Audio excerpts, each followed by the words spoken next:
Okay guys, I'm out here working on these brakes. Do a little video showing how I'm going to rerun these brake lines.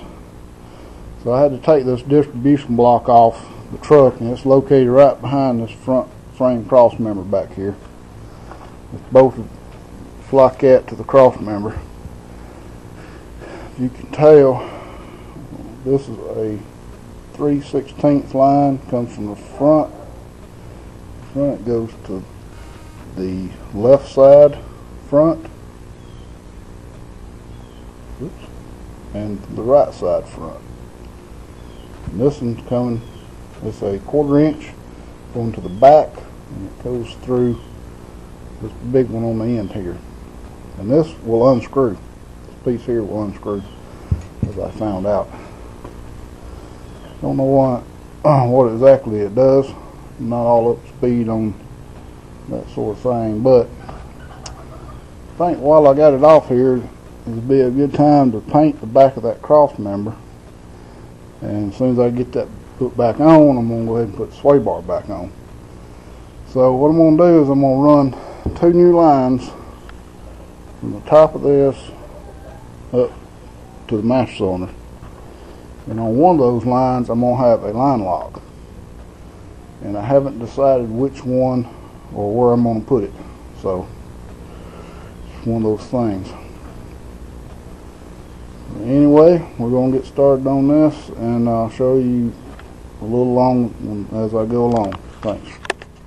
Alright, it's been a few days since I made that first segment of this video, but I got on eBay and I found these blocks on here that's set up for disc on the front and disc on the rear. And I didn't realize that the factory ones that set up for disc front and drum rear had some features on it that don't necessarily need when you got disc rear brakes, because it's got the factory one delays the front brakes so that the rear brakes have time to operate first, and it also holds 10 pounds of line pressure on your rear brakes. But this one does not. It's as soon as you hit your brakes, it's sending equal pressure to front and rear, and that's what you need for disc. So I got a new one. It's made out of brass. It's pretty nice looking. It's heavy. And also I got in here, I was trying to do some I don't know if y'all be able to see that. See where the I was trying to get these ends made. This is the 1/4 inch line. I'm using my double flare tool, but unfortunately it slipped. I did get the one half-ass made for this one. I don't really like it.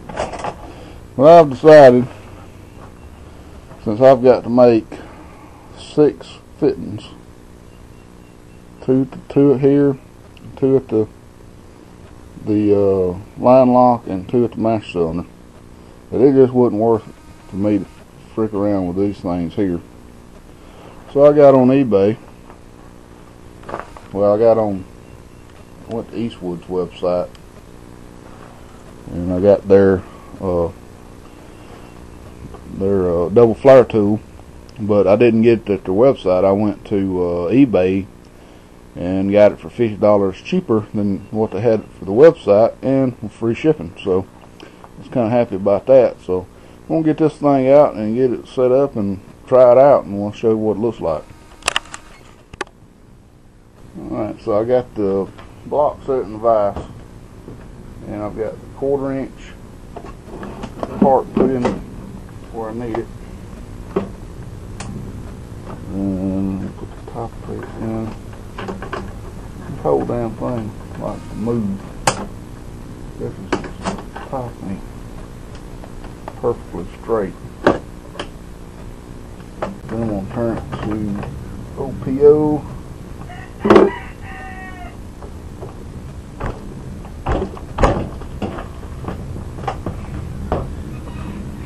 Then I'm going to tighten that down. I'm going to turn it to 1/4 inch OP1.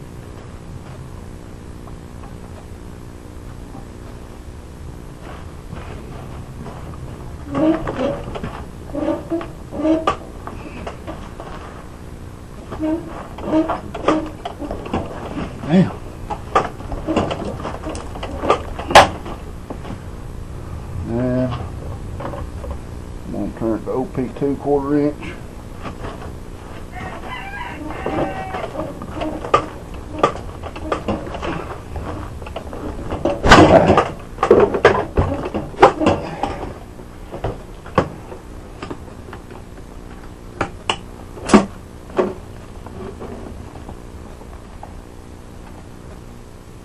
And that is what it looks like.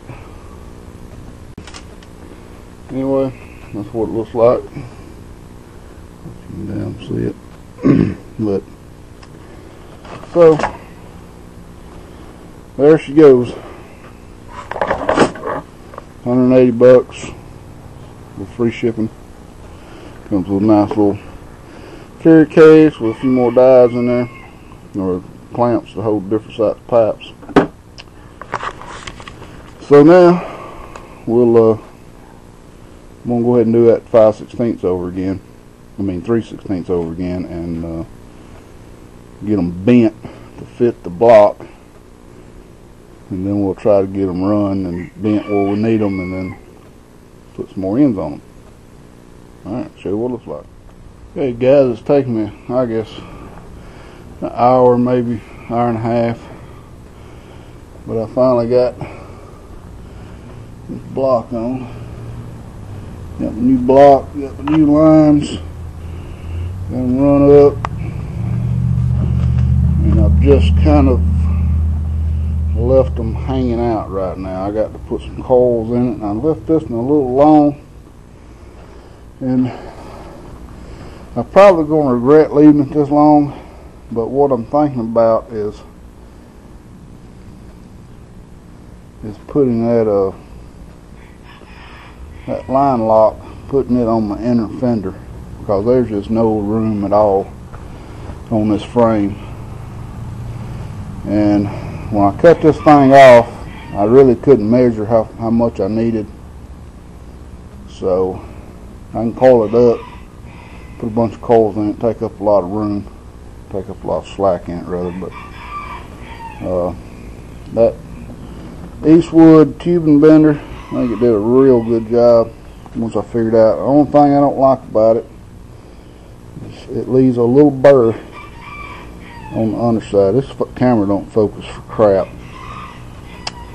but where it clamps down, it ain't so bad on the big line, but on this small line, it leaves a little burr on the back side.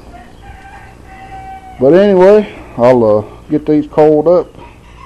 I'm going to just go ahead and hook it to the master cylinder where I can get my brakes bled, and when I get my fenders and all on, I'm going to go back and hook up my line lock on the fender well and just run a new line from it to the master cylinder. Well, here it is hooked up to the master cylinder. Of course, it's not factory perfect, but it's functional. Got enough coils. Actually, I needed a little bit longer on this 1/4 inch to get another coil in, but got it routed away from everything. And this tubing, I like it a lot better than that straight pipe, straight steel line you buy that's got the ends already on it. It's easier to bend, and I just took a paint can and just wrapped it around a paint can, and on this one I used this big old stainless steel pipe right here to give me some more leverage, because it takes a little bit more muscle to bend this 1/4 inch stuff. But I got it in there, and got the brakes bled with my Mighty Vac. I'm going to let it sit overnight. Tomorrow I'm going to get me some tubing and stick in a jar with some brake fluid and pump the pedal a little bit and see if we can't get it to get all the air out. And thought I had a leak on this 1/4 inch line, but after letting it sit a little bit, it seems to be dry, so I'll check it again tomorrow. So, too bad I didn't get that line lock in, but it just, the only place I could have put it would have been on the front of this cross member, and I really didn't want to have to route the lines the way I would have to have routed them. I would have had to come in and go back around this way and then come back in and go in that block, or I would have had to just make a big old loop and come back through there, and I didn't really want to do that. I think with this inner fender, when I get it on, I'll be able to just take this line right here loose, this fitting. I'll have to get an adapter for it because it's bigger than my adapter is, and just run it, just bend it and run it over here to the inner fender, and then run a new line with a coil in it over to here, hopefully. And if not, we'll figure something out. But I've got to have some emergency brakes. Anyway, guys, I know it was a long video. I appreciate you watching. And if you ain't subscribed, subscribe, and we'll get another video up soon. Talk to you later.